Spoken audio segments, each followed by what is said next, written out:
Izin moderator ingin nanya. Ya, Sambil silakan. sambil merehatkan Jika ada yang mau sistem. bertanya, silakan. Ya, makasih moderator. Iya Pak, saya izin bertanya Pak. Perihal toharo Pak, tentang mandi besar atau mandi wajib, Ya. ya kan? Tadi kan menyebutkan air yang digunakan itu batas minimal berapa kula Pak? Kan kalau misalkan kita wudhu tuh ada ciri airnya yang harus minimal berapa kula, air yang yasil atau mengalir, itu kan banyak macam-macam air ya Pak. Kalau misalkan mandi wajib itu ada air yang dibatasi apa tidak Pak? Makasih Pak. Air. Baik, terima kasih. Saya lupa nama antum nih. Fauzan Kelas Pak, saya Fauzan. Muhammad Fauzan ya. Ahmad Fauzan. Muhammad Fauzan ya. Oke. Ya. Baik. Mengenai masalah batasan air. Sebenarnya gini, batasan air itu ya secukupnya, seperlunya yang kita manfaatkan. Cuman mungkin kalau airnya itu satu bak atau misalnya satu ember, ya kita atur aja supaya dia tidak mustakmal, tidak tercampur dengan air yang kotor yang sudah terpakai, maka jarak kita mengambil air itu harus dikasih gitu ya. Jaraknya dipisah supaya tidak nyiprat ke dalam gitu ya, air mustakmal itu. Kalau misalnya dia kurang 2 kula. Saya lupa 2 kula ini berapa liter? Apakah 60 liter atau berapa? Bisa dicari nanti. Paling tidak bak-bak yang ada di kamar mandi kita itu tuh cukup untuk mandi, atau ember-ember yang besar itu. Dengan ketentuan kita harus menjaga itu tadi, supaya air itu tidak masuk lagi ya kita jaga jarak ya antara kita dengan ember tersebut. Tapi kalau misalnya pakai shower ya nggak usah dihitung airnya berapa tetes, ini susah nanti. Jadi kalau shower itu ya mengalir aja gitu dari atas ya. Kalau keran juga ngalir aja dari atas biasa aja. Tapi kalau yang memiliki bak mandi atau mungkin ember besar di rumahnya, berarti kita jaga aja. Kalau seandainya kurang 2 kula atau misalnya perkiraan tadi, sebenarnya 2 kula itu sebenarnya kurang ini sih ya. Kalau sekarang itu udah ukurannya udah beda lah.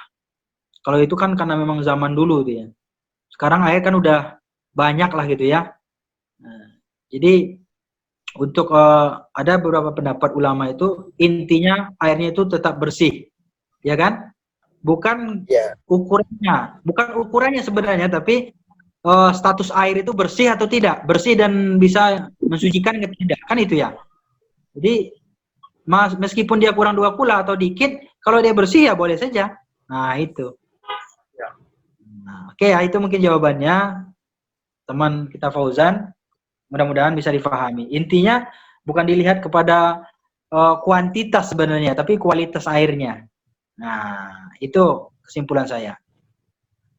Berarti kalau misalkan kita di kolam berenang Pak, nggak bisa ya Pak?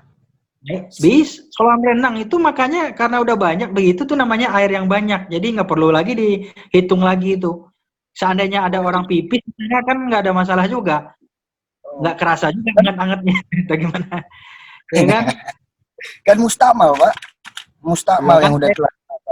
Air yang mustakmal itu adalah air yang kurang 2 kula atau yang sedikit dan kemudian tercampur dengan air yang sudah dipakai. Tapi kalau air kolam itu bisa berwudu, bisa mandi wajib, ya kan? Misalnya ente dekat kolam misalnya kan, ya kan, tempat mandian misalnya, rumah ente di situ tinggal. Habis junub sama istri mandi kolam misalnya, enggak ada masalah. Boleh Pak. Jemur. Itu kan air itu kan sirkulasi ya kan, ada air baru itu. Jadi air itu air banyak. Kalau air banyak mah aman. Selagi tidak berubah warna, bau, nah itu nggak ada masalah, ya. Tapi kalau misalnya airnya banyak, tapi misalnya kayak Kali Ciliwung itu, banyak airnya tapi baunya gimana kan? Di kelas sebenarnya kita udah pernah juga diskusi ini di kelas ibadah. Ya. Oke ya. Baik. Saya ingin satu ronde lagi nih membahas tentang menghilangkan najis dan istinja untuk penutup ya. Setengah halaman lagi kok. Izalatun najasah, menghilangkan najis. Wa mata asabatin najasah ba'da badanika aw thiyabaka aw musallaka faghsilhu anha. Ya, bil hatti wal qarsi min damil haidi. Apabila sebagian dari badanmu, pakaianmu atau tempat sholatmu terkena najis, hendaklah dibasuh dengan menggosok dan menghilangkan najis itu, ya, terutama menggosok, ya, kalau misalnya dia setelah keluar darah haid, nah, digosok itu, digosok dan dipastikan tidak ada lagi bekasnya, warna, baunya, ya, rasanya, ya, tapi rasa sih nggak perlu dirasain juga ya. Rasanya asam, kelat atau apa nggak perlu ya. Nah, kemudian hatta tuzila au safaha au min launin warihin wa ta'min bil ma'it tahur. Sampai hilang rupanya, rasanya ya. Ya, dengan membersihkan dengan air yang suci tentunya. Jadi 3 kategorinya kalau misalnya menghilangkan najis itu, misalnya darah ya, nah, atau kotoran hewan atau apapun lah. Kalau kita terkena najis baik badan maupun pakaian, maka yakinkan 3 kategori ini hilang. Bau, warna, dan rasa. Jangan sampai ada rasa yang tertinggal. Weh, ya. Itu. Jadi baunya bisa kita endus lah gitu ya. Warna bisa kita lihat. Rasa ini nih yang paling berat ini. Tapi najis juga nggak perlu dirasain lah. Dengan kita mengendus baunya atau melihat warnanya saja kita udah tahu ya bahwa ini najis sudah dikatakan bersih ya dari badan atau pakaian atau belum. Baik. Kemudian wa yu'fa baqa'u athariha min ahadi awsafiha. Dan tidak mengapa tertinggal bekas salah satu sifat najis itu. Misalnya gini, teman-teman. Kemarin kan kita kurban tuh. Ya. Nah, kita jadi panitia kurban nih. Kemudian terpercik darah misalnya. Kemudian udah bersihin. Ya, udah dibersihin, udah hilang bau dan ini, tapi masih ada bekas-bekasnya misalnya. Tapi udah dibersihin nih, udah ini sesuai dengan syariat lah gitu. Ya, ilmu fikihnya udah bersih gitu. Tapi masih ada ya membekas gitu ya, karena nggak bisa terangkat, maka itu sudah dimaafkan. Boleh dibawa sholat itu. Kemudian wandah baulal gulami malam yat'am. Ya. Untuk menghilangkan najis kencing anak laki-laki yang masih kecil belum memakan apa-apa, caranya adalah dipercikin saja. Ini laki-laki. Kalau perempuan langsung najisnya pertengahan. Kalau laki-laki itu najis ringan, caranya dipercikin aja. Tapi syaratnya anak itu, bayi laki-laki itu belum makan apa-apa kecuali air ASI ibunya saja. Ya. Oke, biar min lubadi kalbin sab'a marrat. Kalau kena air liur anjing atau kena kotoran anjing maka basuhlah ya, 7 kali. Ihdahunna bisurabi at-tahir. Salah satunya dengan tanah atau boleh dengan teman-teman para pemirsa dimanapun Anda berada. Nah, baik. Jadi itu kalau kotoran anjing atau kena air liur anjing, ya, maka dibasuh 7 kali. Salah satunya dengan tanah, atau boleh juga digunakan dengan sabun, atau ya benda-benda yang lain yang dianggap atau yang diyakini kesuciannya. Terakhir istinja. Wastanji bil ma'i, hendaklah beristinja dengan air. Au bisalasati ahjarin, atau 3 batu. Air nggak ada, maka ambil 3 batu. Tapi bukan batu bata ya, apalagi batu cincin. Ya, istinjanya dengan 3 batu yang suci, tentunya ya, yang batu yang kesat juga ya, suci dan bersih. Diyakini untuk bisa ya beristinja. Kemudian au nahwihima, atau selain daripada itu, ghairi azmin au raji'in. yang bukan tulang kotoran. Selain daripada itu apa? Misalnya daun boleh, tapi bukan daun sayur, bukan daun tanam-tanaman yang dimakan buahnya. Paham itu ya? Jadi dari daunan boleh. Misalnya kita musafir nih, nggak ada air. Kalau tanah kayaknya nggak mungkin juga nih, disinjak pakai tanah ya kan. Batu nggak ada. Yang ada daun di situ, ambil daun itu. Tapi hati-hati, jangan daun yang bikin gatel, berbahaya nanti. Ah, 3 batu atau daun. Atau itu kan salah satu berarti ya. Atau daun. Oke teman-teman, karena ini udah terlalu panjang penjelasannya, saya khawatir nanti teman-teman tidak fokus lagi. Saya ingin kita lanjutkan dengan diskusi kalau misalnya masih ada waktu, karena waktu yang disediakan memang sudah habis. Sekarang sudah menunjukkan 2:30 kurang 5 menit. Demikian, terima kasih. Mari kita buka sesi tanya jawab. Ya, jika ada Imawan dan Imawati yang ingin bertanya mengenai hal ini, silakan ditanyakan. Barangkali ada yang saya terlewat, saya lupa, mungkin bisa kita diskusikan di sini. Demikian, terima kasih saya ucapkan ya atas partisipasinya, dan mohon maaf jika ada yang salah. Sebelum saya ucapkan Assalamualaikum warahmatullahi wabarakatuh. Silakan kalau ada diskusi.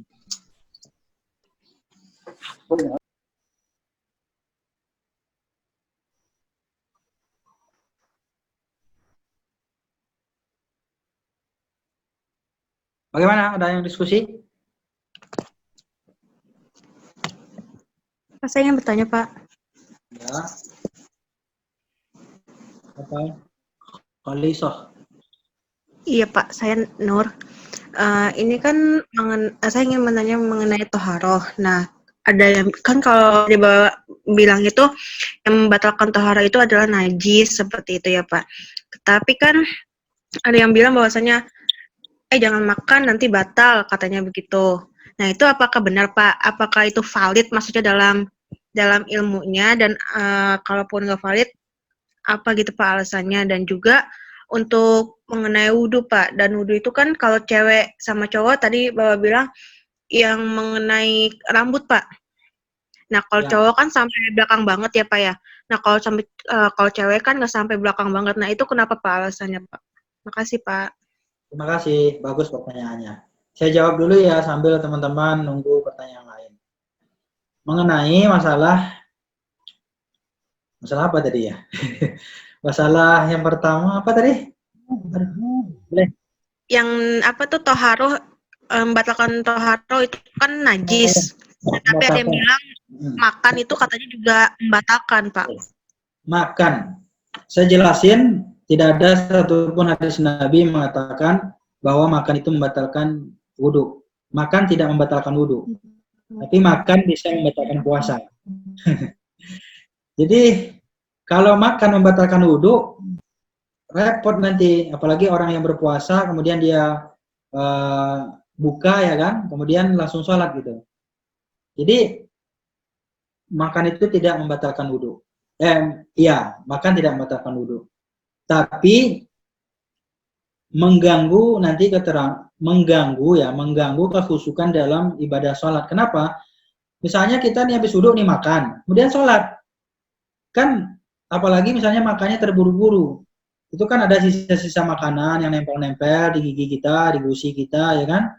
Nah, itu akan mengganggu ibadah sholat kita. Tadi udah saya jelasin juga. Dan berpotensi nanti ketika kita sholat, itu makanan kemakan atau ketelan.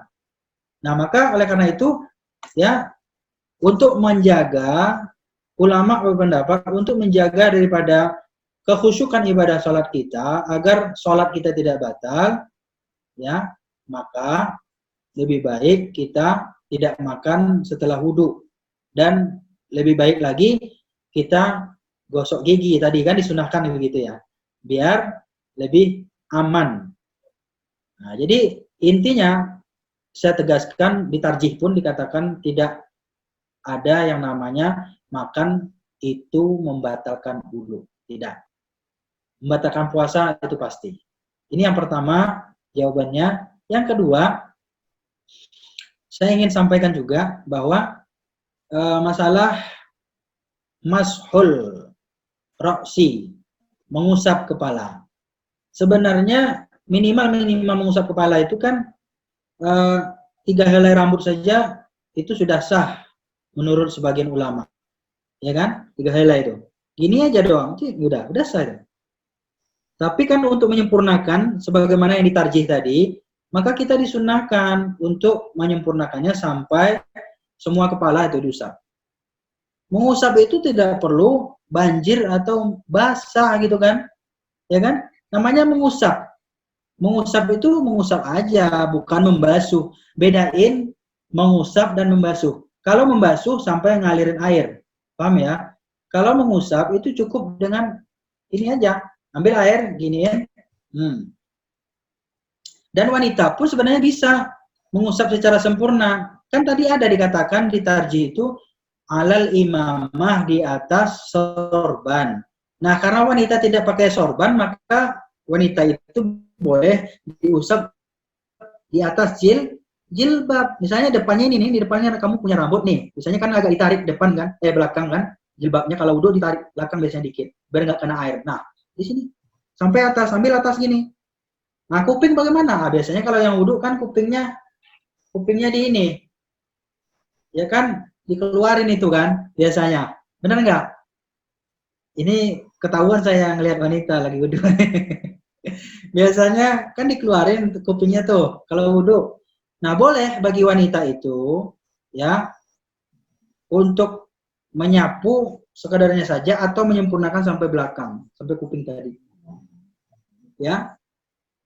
Nah, terutama wanita yang memang misalnya tempat wudhu itu khusus spesial tempat wanita imawati tok, nah itu boleh apa dibuka ininya separuh gitu kan biar lebih sempurna.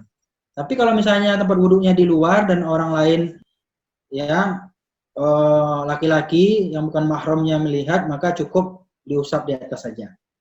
Jadi sebenarnya laki perempuan sama, karena di tarjih juga tidak dijelasin secara rinci ya bagaimana khusus perempuan dan laki-laki. Tapi intinya semuanya dibolehkan. Bahkan tadi sekadar mengusap gini aja sah. Oke, itu udah sangat panjang sekali penjelasannya. Ada lagi yang lain?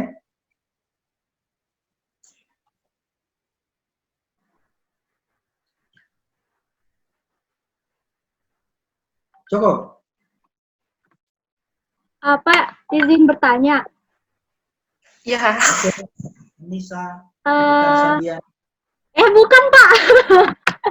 Beda lagi teman Nisa Sabian. Kan saya itu pernah waktu itu kan kayak pengen wudhu di kereta yang apa sih namanya, kereta perjalanan jauh itu ya Pak. Terus pas itu tuh saya kondisinya lupa kalau belum buka kaos kaki. Belum buka kaos kaki Pak. Nah terus itu juga kayak kamar mandinya ngantri kan, itu posisinya mau sholat subuh, jadi kayak pada mau wudhu gitu kan. Nanti itu saya juga kayak aduh kalau buka kaos kaki kelamaan gitu, akhirnya saya basuh aja itu kaos kakinya. Apakah menurut saya sah Pak? Kalau misalnya apa sih namanya ngebasahin kaos kaki kayak yang tadi yang sepatu, yang masalah yang sepatu tadi Pak, apakah sama? Oke. Ya sebenarnya itu tidak termasuk kategori mashul khuffain ya, atau membasuh dua sepatu, karena sepatu bukan kaos kaki. Beda. Kalau misalnya kaos kakinya dipasangin sepatu, itu nggak apa-apa. Dan itu pun sepatunya kan harus menutup mata kaki, kayak sepatu-sepatu artis itu loh, tinggi. Ya, maksudnya yang bisa menutup mata kaki. Kalau enggak pun itu enggak boleh, enggak sah. Jadi kalau dalam mengusap sepatu itu ya pakai sepatu. Nah itu pun sepatunya khusus sebenarnya, tidak semua sepatu. Kalau lupa, Anissa lupa nggak masalah, kan namanya lupa. Iya Pak. Tapi masa lupa sih? Nggak tahu Pak, lupa. Gimana sih Nisa? Lupa ngelepas. Ya, kalau lupa dibasuh, lupa popot, ya basah berarti kan. Nah, biasanya kalau dipakai lagi tuh apok baunya basah soalnya. Oke ya, jadi intinya pertama membasuh sepatu ya, kita berbicara tentang sepatu, bukan kaos kaki. Kemudian yang kedua, kalau seandainya kaos kaki itu udah lama kita pakai, kuarternya itu sudah tidak bersih gitu misalnya. Apalagi kalau udah ada bau-baunya gitu. Ya. Nah, itu misalnya. Tapi saya yakin ya, kalau wanita itu kaos kakinya wangi-wangi. Gitu. Ya. Kalau laki-laki mungkin bisa jadi. Kalau saya nggak pernah, jarang pakai sepatu. Jadi nggak inilah. Apalagi pakai sepatu pun jarang pakai kaos. Jadi itu ya, jadi kaos beda sama sepatu. Yang boleh itu sepatu. Maulida, gimana kabar nih? Maulidia ya. Nah. Iya, Pak. Jadi hijabers sekarang ya. Udah lama nggak ketemu Maulidia ini.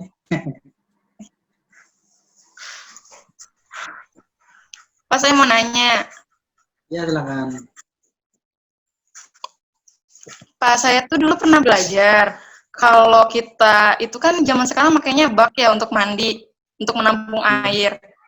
Sedangkan ketika aku sih belajarnya dulu kalau kita misalkan pengen wudhu ataupun mandi wajib gitu, itu tuh airnya tuh harus mengalir, Pak. Itu benar atau salah Pak seperti itu? Jadi kadang pun saya kalau mau wudhu itu pasti walaupun di bak gitu ya, saya tetap nyalain airnya walaupun baknya itu penuh, Pak. Terus sama juga kayak gitu mandi wajib. Itu benar atau salah, Pak? Saya takutnya saya salah belajar gitu, Pak. Ya, sebenarnya kan ini kan karena memang di Tarji ini kan agak ringkas-ringkas ya, jadi lebih ke aplikatif satu metode aja sebenarnya kan. Jadi kalau untuk metode lain atau cara lain sebenarnya banyak cara-cara mandi itu. Apalagi detail-detail yang seperti yang tadi airnya harus mengalir, ini memang idealnya begitu. Ya, idealnya begitu.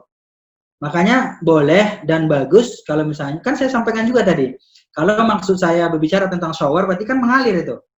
Kalau berbicara tentang keran berarti kan mengalir. Tanpa disengaja kan saya menjelaskan bahwa dalam mandi wajib itu lebih afdal kan gitu ya. Nah, cuman karena di kamar rumah kita mungkin ada baknya udah full dan demi menghemat air, kan ceritanya tadi ada kata-kata menghemat air, pemakaian air. Kalau kita bisa menjaga air yang satu bak itu, satu ember yang besar itu untuk memaksimalkan untuk dipakai sekali pakai mandi, maka itu akan lebih bagus tanpa harus mengalirkan atau mengucurkan. Kan gitu ya. Nah, kenapa? Karena berlawanan tadi di antara mengalirkan air nanti boros lagi. Yang kedua, antara pemakaian yang itu tadi. Ya, pemakaian yang debit air yang pas gitu ya, debit air yang pas. Maka lebih baik memang itu tadi, kalau misalnya airnya dikhawatirkan nanti ini, kan gini, kalau airnya itu pas-pasan, memang bagusnya ngalir. Jadi ngalir itu kan sirkulasi, dianggap air hidup posisinya, bukan air mati. Tapi kalau cuma satu ember saja, satu bak aja, udah nggak ada lagi, itu dikhawatirkan nanti masuk air mustakmal namanya kan. Apalagi airnya sedikit, yang kurang 2 kula tadi. Terus saya ingin sampaikan satu lagi mengenai tata cara mandi Rasul. Nabi itu mandi kalau ibaratkan kita satu gayung aja bisa dia itu. Satu gayung lah gitu, satu gayung besar atau apa. Nggak banyak gitu loh. Dalam kondisi-kondisi tertentu Nabi itu pernah. Bahkan bahasa kitanya dia wudhunya satu botol aqua gitu ya. Cukup buat Nabi itu wudhu. Mandi juga seperti itu pernah, ya, dalam kondisi-kondisi tertentu. Nah, bagaimana kita ya di dalam menggunakan air, pemanfaatan air yang cukup sesuai dengan kebutuhannya. Meskipun airnya banyak, tujuan kita bagus, ya kan? Tapi lebih baik menjaga daripada pemborosan air tadi. Ya, apalagi misalnya kalau air bayar kan gitu ya. Nah, itu kan juga banyak dampak-dampaknya gitu. Tapi sekali lagi Maulidia itu tidak salah. Ya, kalau saya juga keran itu saya hidupin juga. Kalau ada bak itu saya hidupin juga. Jadi tapi diusahain airnya tidak meluber kemana-mana kan gitu ya. Jadi disesuaikan lah gitu kan.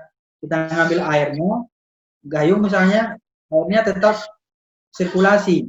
Air yang kita ambil, kemudian airnya nambah lagi. Jadi bukan kebuang gitu. Astagfirullah. Ini barangkali ya bisa dipahami. Makasih, Jadi- Pak. Oke, sama-sama. Cukup ya barangkali, Ibu moderator. Ini. Nah. Ada Rutiko ya, Omar.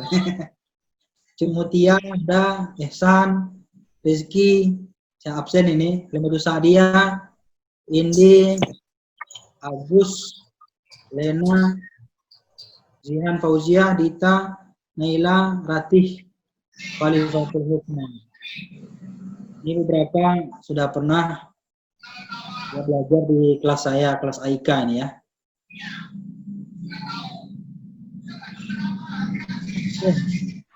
Pak, kalau mau Silakan. bertanya lagi boleh gak, Kak? Pak, saya mau nanya boleh nggak? Nah, lu siapa yang... Rutiko mau nanya no. Oh ya udah gantian.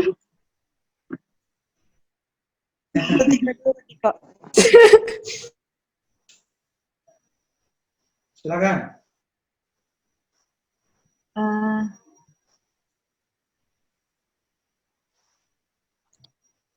saya mau nanya, Sadia. ya, Pak kan kalau misalkan toharo itu dia kan harus basah semua ya, basah semua sampai benar-benar basah, sampai ke pokoknya semuanya itu basah, Ya. semuanya harus basah. Nah sedangkan kalau misalkan situasinya itu airnya lagi kering, misal waktu itu misal di pondok, waktu itu di pondok terus sedangkan posisinya udah selesai kan, udah selesai dekat, udah selesai gitu untuk mandi lagi, nggak boleh tapi air itu masih dikat tapi tetap mandi gitu. Jadi gimana? Tetap mandi aja, jadi airnya dikit ya berarti apa sih? Soalnya airnya emang kadang-kadang suka mati gitu, jadi suka lama. Jadi tetap mandi. Tapi nggak mandi wajib. Jadi mandi toharohnya pas itu doang terus langsung sholat. Tapi kalau nggak mandi wajib lagi gitu. Itu nggak kenapa-napa kan ya Pak ya? Maksudnya diterima lah gitu. Oh, jadi dia mandi wajib air yang seadanya itu atau gimana? Iya. Iya, mandi air yang seadanya aja. Kalau misalnya diyakini bahwa air itu nggak hidup lagi atau gimana ya, berarti itu aja cukup. Yang penting bahwa tidak ada kotoran di air itu, tidak bau, tidak berwarna, dan diyakini kebersihannya, kesuciannya, maka itu boleh. Itu namanya air yang sedikit. Gak apa-apa. Terus Dalam kondisi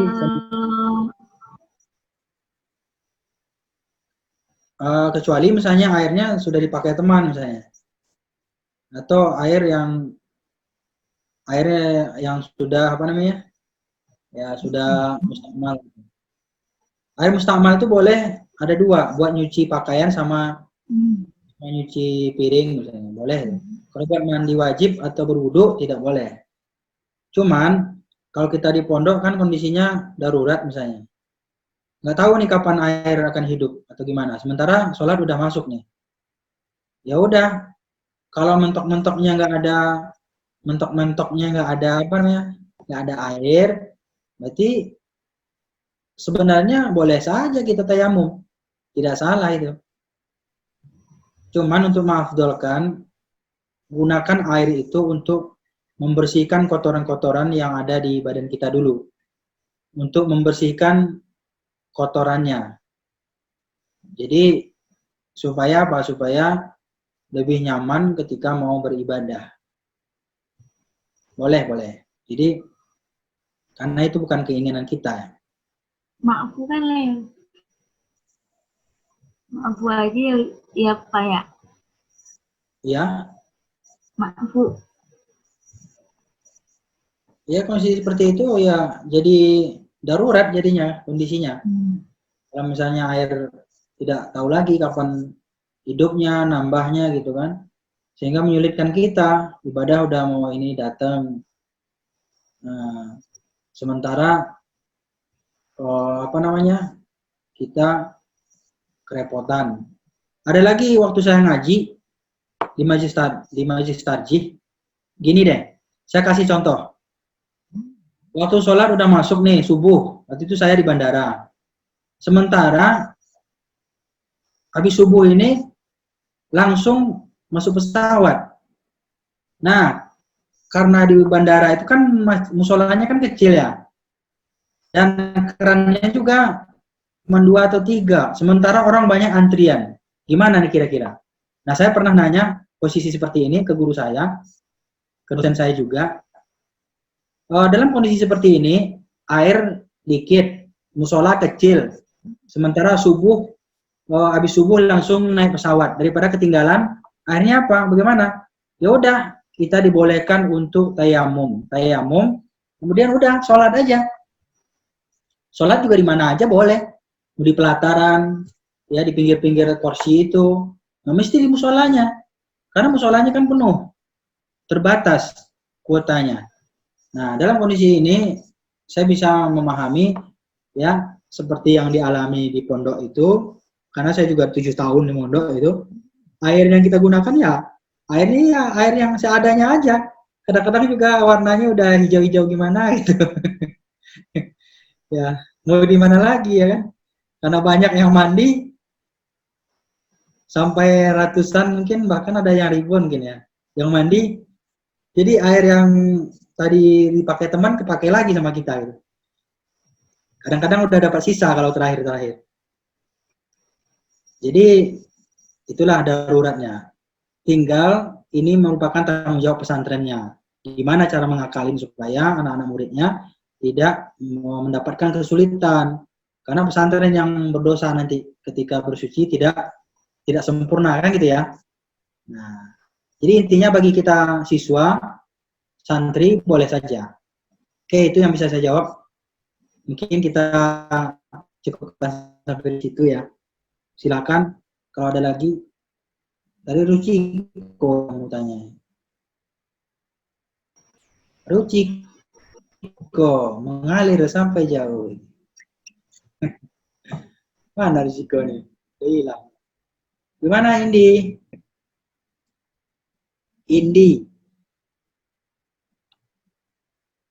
Indi itu artinya di sisiku loh.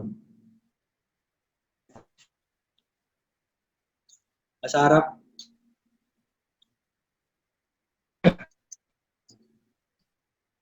Indi. Hilang.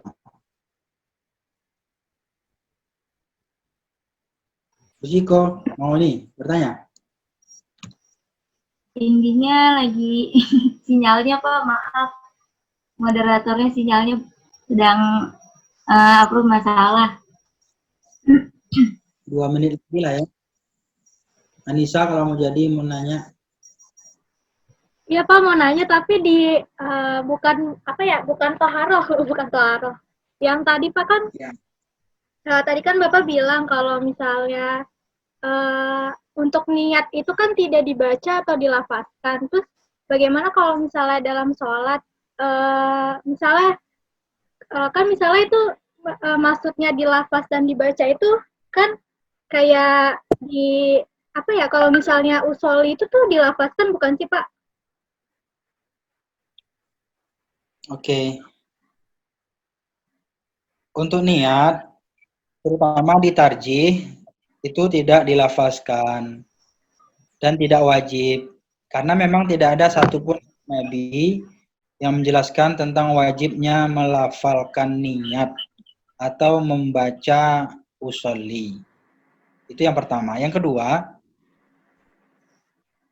bahwa ketika ditanya tentang niat, ya, ada sahabat yang nanya tentang niat kepada Rasulullah, ya niat itu ya bukan sahabat ya, di dalam kitab, sorry bukan sahabat, di dalam kitab, bahkan kitab An-Nawawi itu nggak salah, ya, mengatakan bahwa an-niyah mahalluha fil qalbi wala yushtaratu bitalaffuzin. Jadi niat itu letaknya di dalam hati, tidak wajib dilafazkan. Berarti kalau orang mau berniat, mau ibadah apapun, kalau hatinya sudah berniat, ya, berarti itu sudah sah ibadahnya. Karena namanya niat ya memang di hati, kan namanya niat. Niat, coba cari definisi niat itu. Pasti bukan usoli atau bukan nawaitu. Namun ada tuntunan atau pendapat sebagian ulama untuk memfokuskan hati, maka ulama menulislah atau berpendapat boleh melafazkan niat itu, membacanya. Ini bagi orang awam, orang yang tidak paham lah gitu ya tentang bagaimana cara berniat dengan baik. Karena mereka taunya kalau niat itu kan usoli kan. Nah, berarti bagi orang awam itu nggak ada masalah. Dan Muhammadiyah pun tidak melarang dan tidak mengharamkan. Di tarjih itu sangat jelas ya. Nah, dijelaskan. Jadi diawali dengan apa? Segala ibadah itu diawali dengan apa? Dengan niat. Kemudian disempurnakan dengan membaca Bismillahirrahmanirrahim. Kenapa itu baca Bismillah? Karena Nabi yang mengajarkan. Nabi itu ketika dia mau wudu, apa yang dia baca? Bismillahirrahmanirrahim. Cari hadisnya itu. Ada hadisnya itu. Di sini juga ada, cuman saya nggak sempat bahas karena panjang itu pembahasannya. Jadi artinya apa? Artinya ketika seseorang berniat cukup disempurnakan di dalam hati. Ya itu. Apalagi kita di IMM kan, kader tarjih. Bukan kader tarjih, kader Muhammadiyah. Berarti kita harus betul-betul memahami ya tentang bagaimana konsep posisi niat dalam ibadah. Harus dibedakan dengan melafazkannya. Melafazkan tidak wajib. Dan juga tidak sunnah. Tapi boleh saja ketika seseorang ingin memfokuskan. Oke, itu aja ya.